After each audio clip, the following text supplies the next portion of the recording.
Очень сложно иногда бывает разделить какие-то понятия. То есть ты живешь, занимаешься какой-то деятельностью, потом вдруг узнаешь, что это называется именно так. И начинаешь уже связывать себя с этим словом, с этим понятием. Поэтому вопрос, когда это началось, это что? Потребность помогать людям или желание нырять под воду, или спасению конкретно на воде? Началось все, наверное, с того, что я росла у дедушки с бабушкой на Иртыше. Так как мои родители были достаточно молоды, им было по 18 лет. И Иртыш – серьезная река, там водовороты есть.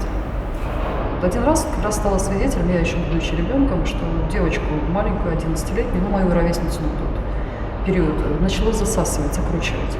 Может быть, не столько крутить, сколько она очень испугалась. Начала тонуть. Это инстинкт. Ты просто бросаешься и помогаешь. А потом вот начинается испытание вот этих вот внутренних переживаний, чувств. Когда до тебя начинает доходить, что ты спас человека. Испытываешь некую такую эйфорию, наверное, даже. Поймав однажды вот это состояние, ты переносишь его в жизнь. Отучилась на учителя, год проработала в школе, не хочу я быть учителем. Потребность помогать, она все равно ищет выход какой-то. Дальше мне пришла новая идея, что я могу быть адвокатом. Ну, тоже же помогать людям. Днем я работала, вечером на юридическом училась. Ну, в 2000-м, поработав помощником адвоката, потом адвокатом, опять столкнулась с тем, что это немного не то, что требует душа. Пошла в школу каскадеров. У нас было 16 направлений, в том числе альпинизм, как раз, которые пришли ребята-спасатели МЧС, это был их предмет. И все. Отсюда началась, как сказать, моя судьба как спасателя. Как только я увидела МЧС, я сразу же себя идентифицировала со спасателями. Я поняла, чем я занималась свою всю жизнь. Ну, как я уже правильно сказала, идентифицировала. Ничего не испугало, ни годы, ни то, что мне сказали, что женщин там, скорее всего, не будет. Возможности не дадут работать, потому что если и остались, то это с тех времен, так они сидят тихонечко, не высовываются. Вот. Но у меня уже все, пелена перед глазами, я спасатель, я хочу быть спасателем. Ну, так как это была дружественная атмосфера, все посмеялись, сказали, что девушек-спасателей не бывает. В среду мы поговорили, в 4 с утра я уже была у Плесунова. Опять же прихожу, он говорит, что умеешь? Я рассказываю свои пожелания, говорю, спасателем хочу быть. Он опять, да. Это что же вы так реагируете все? Говорит, ну нет, женщин-спасатель. Ну как тут мужской брутальный коллектив, водолазы, ну куда я тебя засуну? Ну, я говорю, вообще как-то не вижу. Через 1,5 года обзавелась всеми документами, которые только возможно, чтобы встать рядом с мальчишками. Тогда у нас ребята приходили, и их в службе обучали. Ну, водолазы, спасатели, судоводители, всему учили. Сейчас берут только готовых. На тот момент, чтобы мне себя как-то зарекомендовать и показать, что меня учить не надо, я все сделала сама, все документы. И вот приходила, говорила, вот у меня есть. Ну, у тебя еще того нет. Ухожу там. Через 2 месяца еще возвращаюсь. Говорю, вот теперь у меня есть водолаз там 4-го разряда. Вот если бы у тебя судоводитель был, мы бы тогда точно серьезно посмотрели. Хорошо.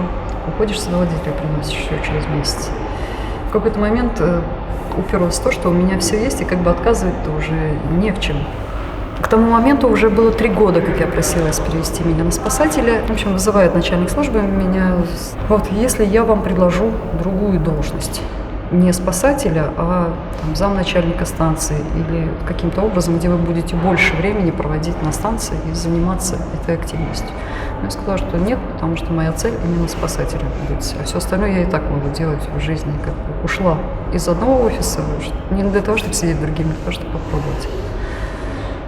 Вот. И тогда он говорит, хорошо, принимает решение, садитесь на станцию, только, пожалуйста, больше никуда не пишите.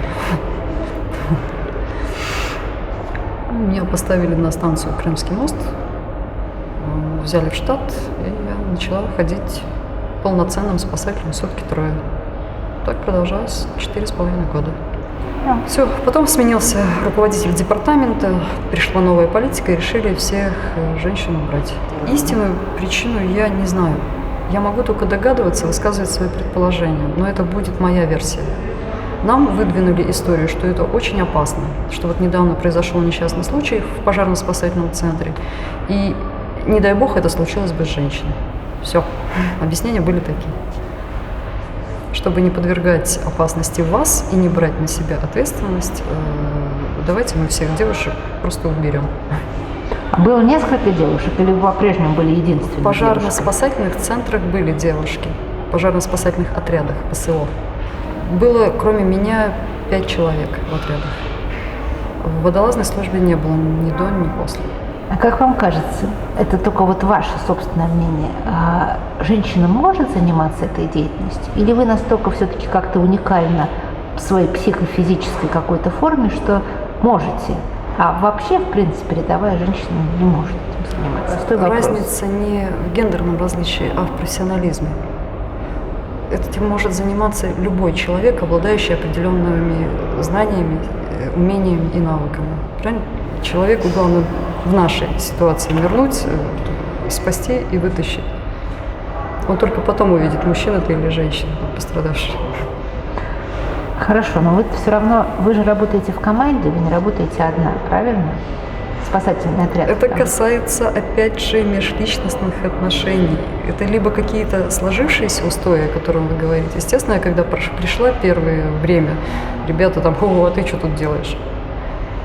Ну, с одной стороны, и не то, что иди на кухню борщ вари, но это все-таки мужская специальность. Там, что ты лезешь, что ты кому доказываешь. Да не доказываю, я люблю просто. Вопрос не в женщине, а в человеке, справится он с этой ситуацией или нет. Мы работаем всегда втроем. Один под водой, один меня обеспечивает, вводит найти предмет, третий страхующий. Если со мной что-то случилось, он за мной идет. Тут очень большой вопрос доверия, а не силы. И я там не с каждым пойду под воду, просто потому что я должна быть убеждена, что если меня там накроет, он меня вытащит.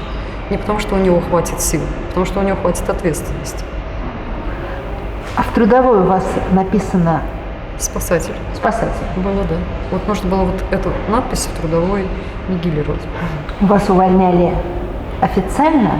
Поэтому... Мне предложили опять переход на другую должность. Трудно убирать профессионала с должности. Это просто немного глупо, скажем так. Теряет не я, теряет служба. Мы пытались узнать, есть ли условия для того, чтобы можно было остаться в этом статусе. Объяснили, что нет, вот просто нет и все. Ну, тогда я написала заявление об уходе и ушла. В начале июня я уже уехала в Италию для того, чтобы узнать, могу ли я работать там. Приехала, говорит, отлично, ваш опыт нам очень нравится, но, к сожалению, ваши документы вы можете выкинуть. Они здесь вообще никак не котируются. И поставили условие, что нужно заново учиться полностью по всем статьям, которые я училась здесь. В сентябре 13 числа я вышла уже в водолазную школу на Сицилии, в Палермо, и училась там. Там немножечко другая специфика. У нас есть такая профессия, называется спасатель-водолаз. Там нет такой профессии, там есть профессия водолаз. Водолаз-спасатель в Москве сидит на спасательной станции и ждет, пока что-то случилось. Либо обеспечивает безопасность на воде. Водолаз в Италии, он занимается своими подводными работами, сваркой, резкой, очисткой дна, инспекцией, много разновидностей. А если что-то случается, его дергают на спасение. Вот, закончила учиться на водолаза, получила там сертификат коммерческого дайвера, и появилась возможность работать там. Когда вы учились вот сейчас за границей, вы были единственной женщиной там учащейся? У них это нормально. У них просто реже женщины, потому что эта профессия больше интересна ребятам. Но они не ограничивают женщин. В большом курсе было еще 2 девушки, кроме меня. Вот когда вы здесь преподаете, вам приходят обучаться спасателям, да, спасателям? Приходят обучаться девушки? Приходят, мы можем аттестовать, но не можем гарантировать работу, только если я у себя ее оставлю. А вы их предупреждаете об этом? Да. Да. О том, что, опять же, если они в госструктуру полезут, сразу же в МЧС, допустим, скажут нет. Если они пойдут в какую-то другую, то им придется найти человека, который возьмет на себя ответственность, руководитель, и примет их на работу, зная вот эту сноску.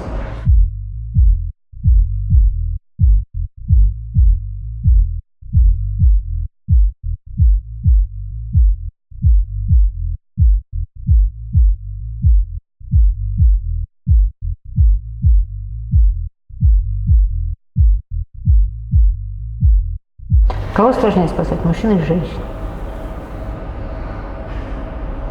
Я, наверное, скажу, что мне не удавалось женщин спасать. Все время мужчины были только. Ну, один ребенок, вот девочка в детстве.